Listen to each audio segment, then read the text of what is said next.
Kami secara dari sisi keilmiahan sudah menjawab melalui buku Jokowi White Paper, dan tim kuasa hukum kami terus bekerja untuk membuka labirin-labirin misteri yang terkait dengan ijazah Joko Widodo. Dan alhamdulillah nampaknya untuk sementara UGM kooperatif karena menjawab pada kami bahwa akan diberikan informasi pada kami dalam waktu dekat ini.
Ya, Bismillahirrahmanirrahim. Assalamualaikum warahmatullahi wabarakatuh.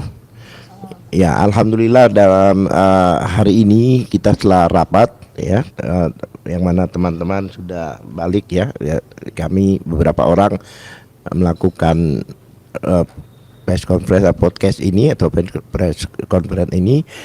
Satu hal lagi yang perlu kami tekankan bahwa kami telah melakukan langkah-langkah non litigasi istilahnya, yaitu ke beberapa lembaga, khususnya karena ini berhubungan dengan keterbukaan yang mana berhubungan dengan pasal 28F yang seperti kita sering sampaikan, kemudian dengan undang-undang keterbukaan publik nomor 8, maka kami melayangkan surat ke beberapa lembaga-lembaga yang khususnya lembaga yang berhubungan dengan pengelolaan informasi dan dokumentasi di beberapa lembaga negara. Karena setiap lembaga negara itu diletakkan sesuai amanat undang-undang, yaitu pejabat pengelolaan informasi dan dokumentasi. Kami sudah memberikan beberapa surat, yang memasukkan beberapa surat meminta informasi dan dokumen yang berhubungan dengan ijazah ini. Ijazah kami ke UGM 2 kali. Pertama yaitu kami menanyakan masalah ijazah S1 dan sudah dijawab oleh UGM bahwa semua ijazah dokumen-dokumen tersebut itu sudah dikuasai oleh Polda Metro Jaya, sudah tidak dipegang oleh UGM. Tapi kami juga heran, yang kami minta itu kan fotokopinya. Apakah fotokopi tidak dipunyai oleh UGM, salinannya itu kan ya artinya tidak bisa diterima dengan akal sehat lah. Kemudian setelah itu, tidak lama setelah kami mendapatkan surat itu, Rektor UGM menyatakan bahwa yang mana belum pernah diucapkan sebelumnya, bahwa Jokowi bergabung atau masuk UGM itu dimulai dari sarjana muda. Itu jelas diucapkan. Oleh sebab itu gayung bersambutkan buat kami, dan karena sesuatu yang sifatnya belum pernah diinformasikan, kesimpulan kami berarti ada ijazah sarjana mudanya. Nah, kami bersurat kembali mengajukan ke UGM untuk mendapatkan salinan dari ijazah sarjana muda tersebut. Karena banyak kejanggalan-kejanggalan kan. Dan alhamdulillah nampaknya untuk sementara UGM kooperatif karena menjawab pada kami bahwa akan diberikan informasi pada kami dalam waktu dekat ini. Kami menunggu, mudah-mudahan apa yang informasi yang diberikan pada kami itu sesuai dengan harapan kami, sehingga tidak terjadi apa istilahnya lagi friksi lagi lah, tidak terjadi satu perdebatan lagi, mudah-mudahan. Karena apa yang dilakukan UGM itu adalah sesuai dengan amanat undang-undang, yaitu yang saya katakan tadi. Yang satu hal lagi yang perlu, yang memang agak menggelitik ya, masalahnya beberapa saat yang lalu Bareskrim waktu mengumumkan bahwa setelah pengujian laboratorium forensik, konon kabarnya ijazahnya Jokowi, mengumumkan dengan beberapa data-data. Yang data-data itu memang sinkron sebenarnya kalau memang benar Jokowi masuk ke UGM dimulai dari sarjana muda. Karena dokumen-dokumen itu merujuk ke situ. Jadi seperti ada semacam belangku masuk pendaftaran dan sebagainya, itu yang dilingkari adalah sarjana muda. Kemudian KHS yang ditunjukkan juga KHS yang tidak sampai selesai, KHS yang dimungkinkan juga sampai sarjana muda. Dan ada satu hal lagi yang membuat kami bertanya, kalau memang benar Jokowi itu mulainya adalah sarjana muda, tapi kenapa ditunjukkan di koran nasional waktu itu, diantaranya koran Kedaulatan Rakyat, yang menyatakan bahwa pada tahun 80 itu Jokowi ada di daftar yang diumumkan melalui koran nasional termasuk Kedaulatan Rakyat itu. Sepemahaman kami, yang diumumkan di Kedaulatan Rakyat itu adalah sarjana S1. Kalau memang masuknya dari sarjana muda, berarti tidak seharusnya nama Jokowi tercantum di situ. Oleh sebab itu banyak pihak yang menduga bahwa koran yang ditunjukkan itu bukan asli, bukan yang sebenarnya. Nah, ini kan menjadi makin lama makin terungkap kan hal-hal seperti ini. Tapi kami juga berpikir positif. Apakah itu salah satu situasi kebatinan dari kepolisian sehingga memberikan clue pada kami untuk menunjukkan bahwa dari sinilah kalian bisa melanjutkan suatu penelitian kalian atau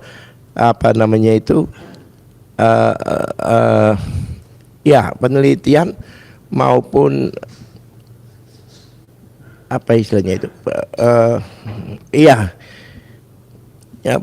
pengecekan lah artinya, atau pengecekan penelitian atau pengecekan. Dan juga kami merasakan ada situasi kebatinan juga bahwa kepolisian itu memberikan kami satu gambaran atau clue pada saat gelar perkara kemarin. Kami sering melakukan gelar perkara, biasanya apalagi ini gelar perkara khusus yang dihadiri oleh petinggi-petinggi kepolisian, biasanya mereka itu bertanya pada kami atau memberikan pendapat. Semua orang yang dihadirkan di dalam gelar perkara itu bersuara, bertanya atau menjawab dan sebagainya. Apalagi gelar perkara tersebut juga melibatkan instansi eksternal. Contohnya ada DPR, ada Ombudsman, ada Kompolnas, Komnas HAM dan sebagainya.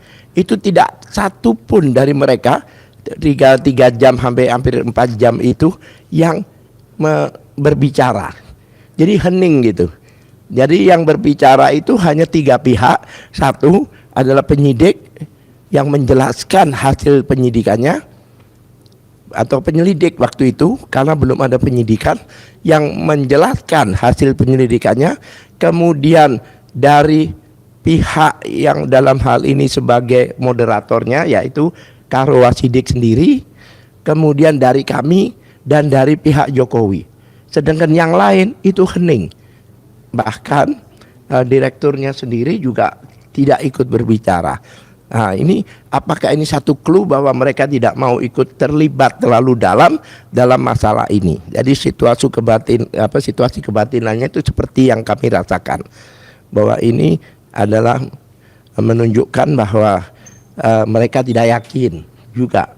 Faktanya ijazah itu tidak dihadirkan pada waktu gelar itu. Yang tahu kan hanya direktur direktur umum ya, ya, dan bagian laboratorium. Sedangkan unit-unit lain, baik itu Irwasum maupun dari bagian hukum maupun dari Propam dan sebagainya, itu kan tidak tahu. Bahkan mereka juga tidak menanyakan hal itulah. Ya mudah-mudahan makin lama makin positif. Dan satu hal lagi yang baru-baru ini mengejutkan ialah KPU mengeluarkan keputusan KPU nomor 731 tahun 2025 yang mana tidak terlalu lama dicabut kembali, yang mengatakan bahwa ada 16 dokumen yang tertutup yang tidak dapat diakses maupun disampaikan pada publik. Ini agak aneh karena satu, itu sangat bertentangan dengan undang-undang keterbukaan publik. Yang jelas apalagi keputusan KPU ini adalah jauh di bawah undang-undang keterbukaan publik secara hierarkis perundang-undangan. Jika bertentangan dengannya di atasnya, maka batal demi hukum, dianggap tidak ada. Itu sebelum diputuskan, kami melihat secara hukum demikian. Dan yang secara umum banyak masyarakat mempertanyakan kenapa KPU tiba-tiba ngeluarin pengumuman itu pada saat orang-orang pada ramai memasalahkan ijazah Jokowi dan Gibran. Biasanya KPU itu mengeluarkan keputusan KPU maupun PKPU dan sebagainya itu menjelang pemilu. Padahal pemilu itu masih 5 tahun lagi. Berarti apakah banyak orang menduga ada agenda tertentu? Yaitu ada kemungkinan banyak yang mengira adalah upaya untuk menyembunyikan data-data yang kemungkinan akan diakses atau diminta oleh masyarakat. Seperti itu. Bahkan banyak orang, banyak kalangan menyatakan jangan sampai KPU itu dinepalkan. Lah ini kan sesuatu yang luar biasa, ada pernyataan itu. Itu tidak sedikit orang menyatakan gitu. Bahkan kita tahu apa situasi di Nepal, apa yang terjadi, yaitu ada revolusi, ya kan? Jelas para pimpinan di situ, baik Menteri Keuangan dan Perdana Menteri dikejar-kejar dan sebagainya. Bukan hanya penjarahan dan juga bukan hanya pembakaran, tapi orangnya pun juga dihajar. Bahkan konon kabarnya ada yang dibakar. Lah pernyataan di Nepal kan banyak kalangan mengatakan gitu adalah sesuatu yang tidak kita inginkan. Dikhawatirkan banyak orang berpikir seperti itu. Nah, kemana saja kami mintakan permintaan ke pejabat pengelolaan informasi dan dokumentasi yang semua lembaga negara yang mendapat dananya dari APBN itu diletakkan satu lembaga namanya pejabat pengelolaan informasi dan dokumentasi. Dan kami telah memberikan ke banyak ya, beberapa mungkin detailnya akan dijelaskan oleh rekan kami Pak Burhan. Bismillahirrahmanirrahim. Assalamualaikum warahmatullahi wabarakatuh. Saudara-saudara sebangsa dan setanah air, pada malam hari ini alhamdulillah saya Dr. Tifa didampingi oleh kuasa hukum kami dari tim penegak pejuang keadilan. Dan pada malam ini kami ingin menyampaikan beberapa update terkait dengan beberapa langkah yang sudah kami lakukan dalam 2 minggu terakhir. Yang pertama saya ingin sampaikan bahwa sesungguhnya pada bulan kelima setelah semua perjuangan ini, bagaimana kita menegakkan kebenaran, membongkar kebenaran tentang keabsahan dari dugaan ijazah palsu Joko Widodo, sampailah kita pada sebuah pengertian yang sangat mendalam dan kesimpulan atas semua peristiwa ini. Ini adalah sebuah situasi di mana kita merasakan suasana batin yang sangat mendalam dari segenap rakyat Indonesia, dari seluruh komponen, dari seluruh klaster yang ada pada bangsa ini, di mana kita semua sudah pada simpulan berdasarkan dari penelitian yang kami lakukan, saya, Dr. Tifa, Dr. Roy Suryo, Dr. Rismon Sianipar, sejalan dengan apa yang sudah dilakukan sekian tahun yang lalu, tepatnya mulai sejak tahun 2016 oleh seorang pejuang yang ingin membongkar tentang kebenaran ijazah dari Joko Widodo yang akhir-akhir ini menjadi berita karena sudah keluar dari penjara, dari tahanan, yaitu Pak Bambang Tri. Setelah sebelumnya Gus Nur pun sudah dibebaskan dengan amnesti. Suasana batin itu kami tangkap di mana berdasarkan dari penelitian berbasis algoritma yang sudah dirilis, 93% dari rakyat Indonesia pada dasarnya sudah mempercayai Joko Widodo ini memang tidak otentik atau palsu.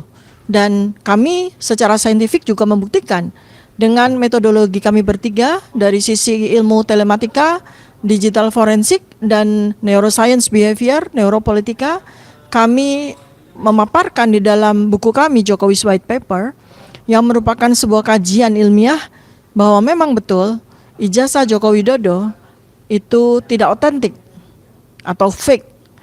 Dan kemudian senarai dengan itu, maka kami saat sudah melakukan sebuah langkah selain langkah advokasi yang terus-menerus dilakukan ke berbagai stakeholders, terus-menerus dengan penuh kegigihan oleh tim kuasa hukum kami ke berbagai stakeholders, mulai dari kepolisian beserta organ-organ kepolisian yang terkait dan relevan, kemudian ke DPR, nanti juga akan disampaikan oleh kuasa hukum kami, kemudian dari sisi saintifik, dan bagaimana kami melakukan sosialisasi mengenai temuan ilmiah kami dengan melakukan grand launching serta bedah buku di berbagai tempat, dan rencananya dalam waktu dekat kami juga akan melakukan safari bedah buku Jokowi's White Paper ini ke universitas-universitas, ke pesantren-pesantren, ke lembaga-lembaga yang relevan, dan kami siap untuk mempertanggungjawabkan temuan ilmiah kami. Kami siap buku kami dibedah, kami siap buku kami dianalisis, kami siap buku kami dikritisi oleh seluruh komponen. Dan kami berharap dengan sosialisasi melalui safari bedah buku yang sudah kami lakukan dan insya Allah akan terus kami lakukan, kami bertiga bersama dengan para orang-orang yang terlibat di dalam bagaimana kita mencari kebenaran atas ijazah Jokowi ini, maka insya Allah kami akan terus melakukan langkah kami dalam melakukan advokasi dan sekaligus sosialisasi. Kedua stakeholder yang sangat penting yaitu DPR, di dalamnya ada Komisi 10 yang membidangi bidang pendidikan dan Komisi 3 yang membawahi hukum, adalah dua stakeholder utama yang kami tunggu undangan mereka dalam rapat dengar pendapat umum yang insya Allah nanti akan membuka wacana dari para stakeholders, para pejabat, para pemangku kebijakan untuk kemudian kita bersama-sama di dalam sebuah suasana batin yang sama di mana kita ingin membersihkan sejarah kelam negara Indonesia dan kemudian kita akan menggantinya dengan kebenaran-kebenaran yang akan memulihkan keadaan batin yang terluka dan ternoda akibat dari upaya pemalsuan ijazah yang selama 10 tahun dilakukan oleh mantan Presiden Republik Indonesia. Dari sisi advokasi dan dari aspek hukum akan dijelaskan secara lebih mendalam langkah-langkahnya oleh koordinator dari tim kuasa hukum kami, yaitu Bapak Abdullah Al-Katiri. Kami persilakan.